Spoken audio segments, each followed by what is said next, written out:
everyone, it's Samantha from Scrapmaster's Paradise, and recently on the blog I showed you two scrapbook layouts. Right here, I'll have the links down below if you want to check out all the scrapbook layout details for these two layouts. I got these made and they were part of my week 1 in my scrapbook. So I've decided, rather than trying to have two separate scrapbooks or albums, I'm going to combine all of my stuff together. So my project life is going to be right next to my 12 by 12 scrapbooking. That noise is my canary Bob. He's being a weirdo right now. I don't know. So I'm going to be combining the two. I don't want to have multiple albums going. I just want it all thrown into one album because when I go back and look at things, I'm not going to care, you know, if it's a project life album versus a 12 by 12 album. I just want all the memories there together. So what I did was I have my week 1. Okay, so I intentionally left these 2 pages blank so that I would just, you know, continue on my week number 2 right here. And what I'm going to do is I'm going to use the technique I showed about using 12 by 12 page protectors with your project life, and I'm just going to adhere these down to a 12 by 12 page. So what I'm going to do is I'm just going to speed through that process, get it set up, and then show you the final product. So let's go ahead and get started.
Alright, so I got these attached. One thing I want to point out is there is a little bit of a gap between the 3x4s. You can see a tiny bit of my craft cardstock through the 3x4s. So I just spaced them out and you can watch, you know, the speed up. I started with the end ones, left a little bit of space, and then filled in these other two. So I wasn't left with a ton of space on one side. I kind of evened it out.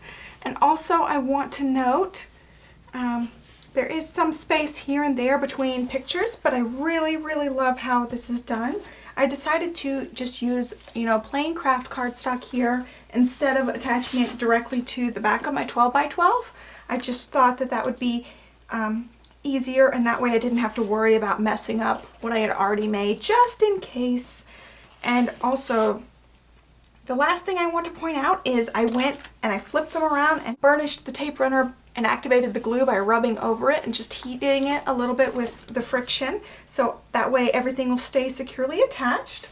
So I've got my other page protector here. I'm just going to line these in.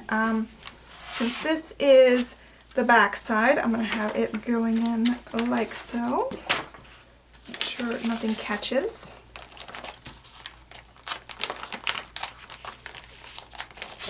and then this will be the front side.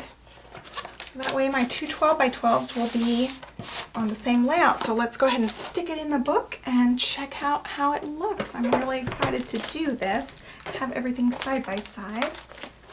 All right, so here is the first half of my week 1. Here's the second half of week 1, now in the 12 by 12. Oops, I'll put it this way. So there's my traditional layout, and then there's my other traditional layout. I've got a pink fuzz in there. So voila! So here's week 1. Then I've got my two 12 by 12s side by side.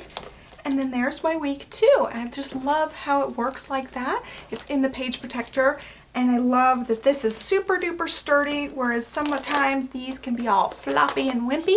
So over time I might just go back and redo all of them like this someday, but for now I'm just keeping it a little bit floppy. I'm okay with that just to, you know, save time, but I really like being able to incorporate my 12 by 12 layouts as well. So I thought I would share that with you guys. I know a lot of people have talked about, you know, what are they going to do with their 12 by 12s, and this is my solution. So I hope it helps. So be sure to subscribe to my channel because I put out a lot of videos every week, and be sure to like us on Facebook and check out my blog and all that great stuff, and I'll catch you guys in my next video. Thanks so much for watching. Bye.